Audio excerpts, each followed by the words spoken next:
Hey everyone, welcome back to the Hunt Club podcast, the product briefing series. Today we're going to talk about AI agents, AI triage, AI stitching, and AI prioritization. My name is Tiff from Product Marketing, and today I'm joined by John. I haven't sat with John for a really long time. Happy to have you back on the podcast. And let's dive right into it. So, John, Awesome. my first question is, what are the challenge in defending against modern attacks, and how can AI agents help? Yeah, so this is like a pretty big question. Like the thing when we talk about modern attacks, we talk about attacks against the modern network. The modern network is a whole lot of things. It's the traditional network on-prem, it's your kind of workloads that have moved into the cloud, it's the connective tissue of those which are identities, it's the cloud itself, it's all of it all together, everything all at once. And so the challenges that we see is that if you're using the wrong technology here, you end up with alerts that can be emitted from any one of these things, all operating in isolation, all with questionable quality, or potentially no alerts at all that come through. And so you end up with basically SOC teams, security teams that are unable to address a risk to their environment. A threat actor lives in their environment for days to months, progressing through. Maybe they find that attacker through some signal, but they actually go and hide in another place. There's just so many challenges now that modern networks present as modern attackers move through. Um, Mhm.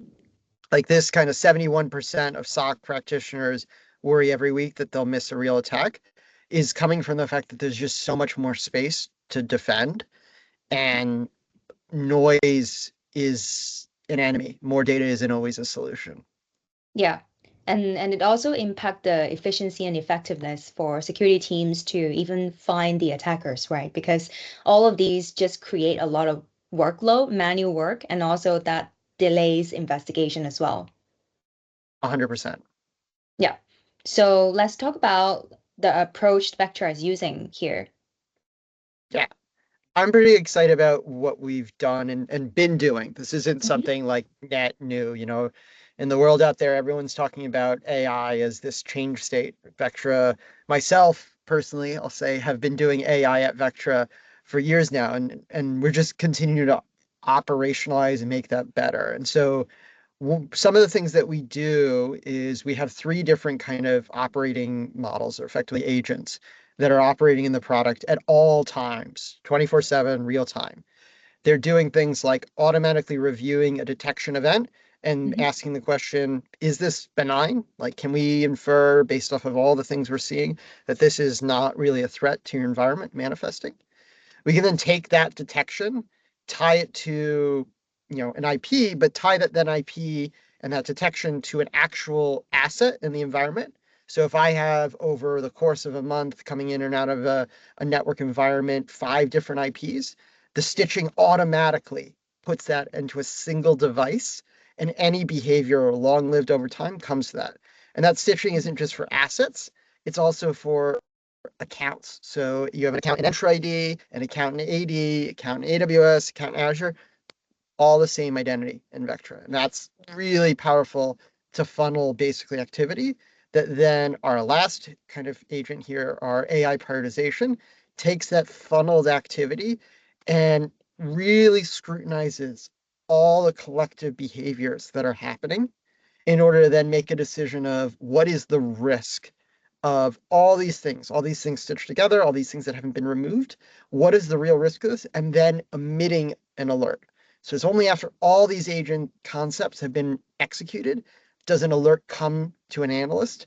And that really shifts the time teams spend dealing with noise and make sure that they're focusing on what are ultimately real threats, real risks.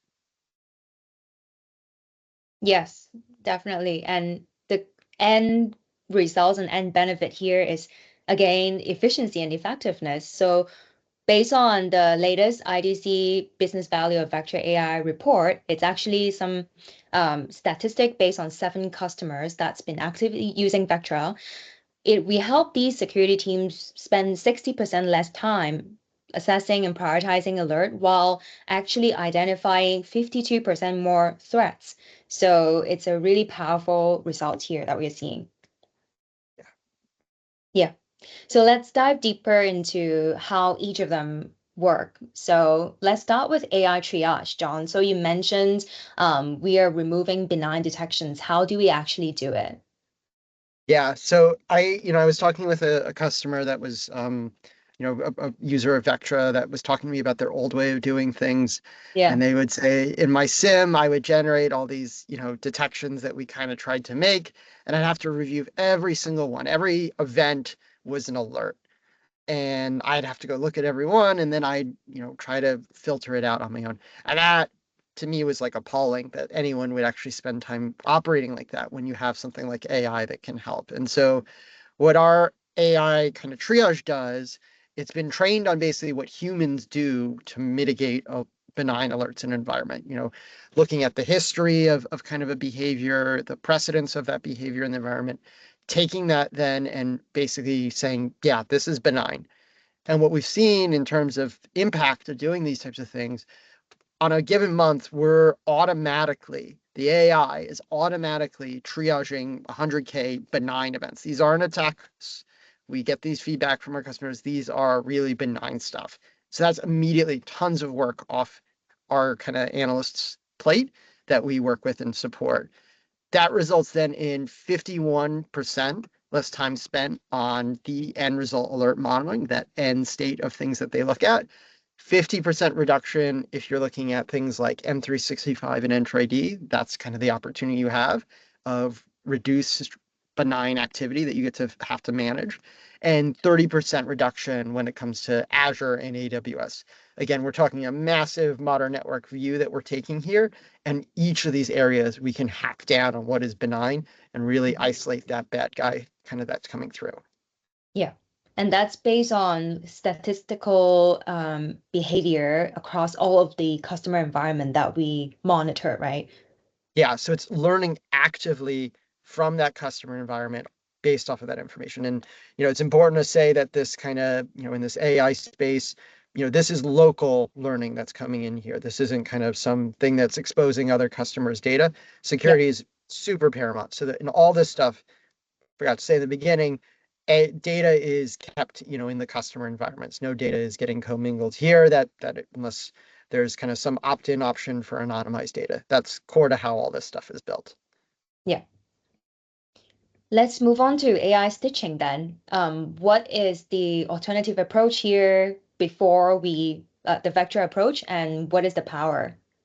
Yeah, so there's kind of two different areas that I always like to talk about when I talk about the AI stitching. The first is like the idea that you'd have maybe flow logs that you could be ingesting from a system.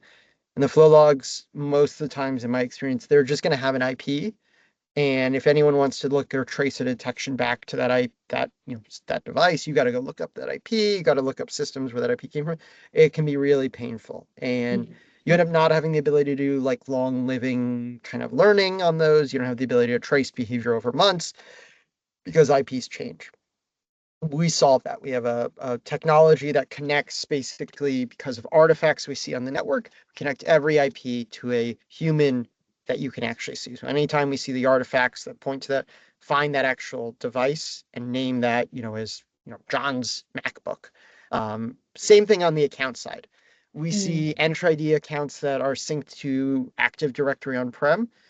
mhm, While you would look at that from other tools, you'd see those as two different identities, but mm, they're not. They're the same thing, especially when a bad guy has them. They're going to be using them in both places freely and easily. And so mm, this is the problem, is that you'd be looking in two places. You may have a alert in AD, alert in Azure, alert in AWS, alert in Entra ID, and you would see those as four different alerts, basically, if mm. you're using, kind of the traditional approach. That is Yeah. obviously ineffective. For low alerts is not for, ones, it's really 100. I would go look at every single, account that had an alert in all four of those places. Yeah, yeah, 100%. And I remember talking to a customer. He told me if you look at individual alerts from different attack surface, it might not be a big deal. But if you stitch together and look at, okay, actually, this is the same person doing all these behaviors, and we need to go do something about it.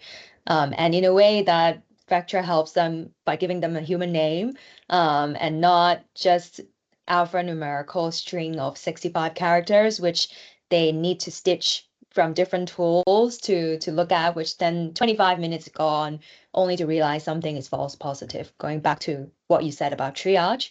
So really high impact here. 100%. I think that the metric we have for this is, there's a 40% gain in SOC efficiency because they're not Yeah. spending their time trying to trace this back. So that's 40% more time that they could be spent doing other things in the business. Yeah, more important threat hunting, etc., proactive stuff. 100%. So the last one here is AI prioritization. So tell me more about it. What is our unique approach here?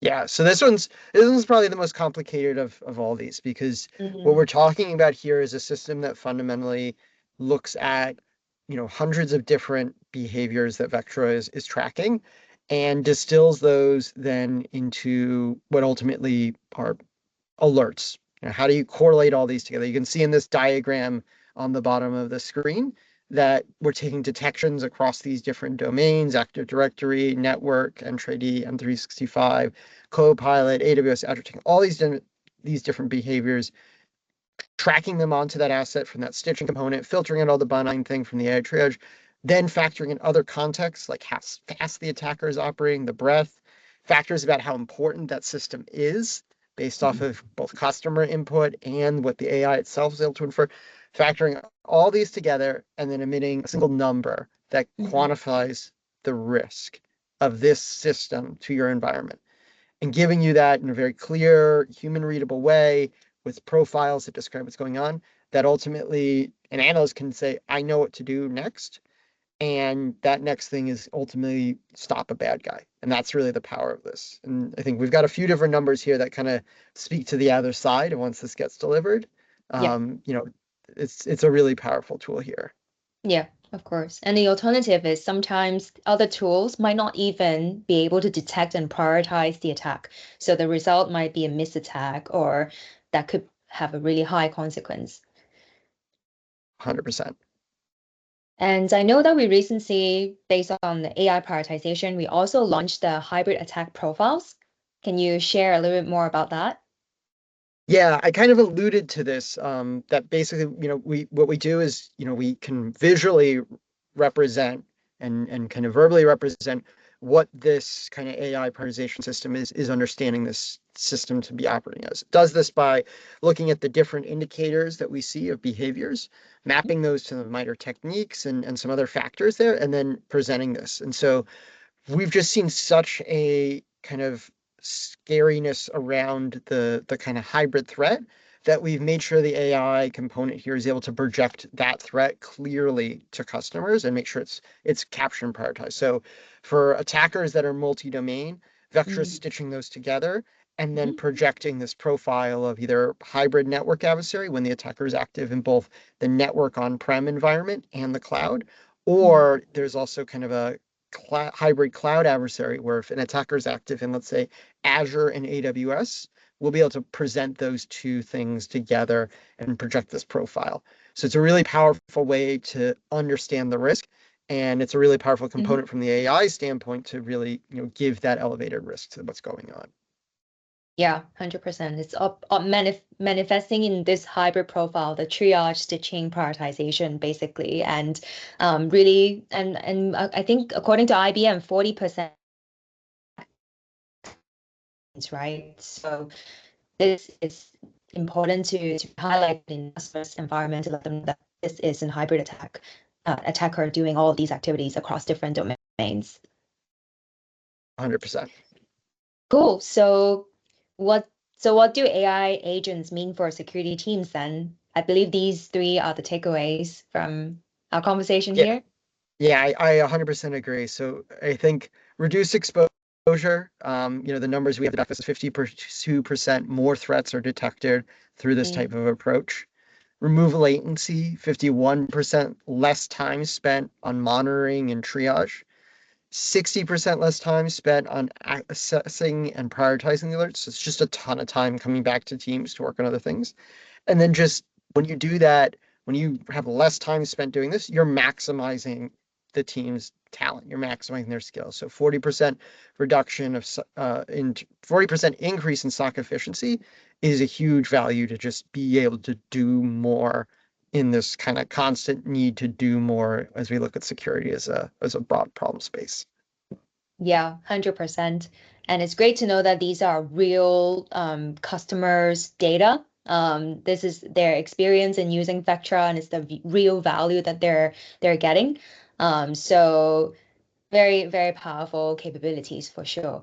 And with that, this is a wrap of this episode. Thanks, John, again for joining me and talking about this topic. I know AI agent is all over the media, but then Vectra has a unique approach on doing it and also giving real customer benefits. And so perfect. So with that, that's a wrap of this episode. And if you haven't checked out any our other episodes, feel free to check them out. We'll also link the IDC report in the description box below as well. With that, thank you so much, everyone, for joining us, and we'll see you again next time. Thank you all. Bye.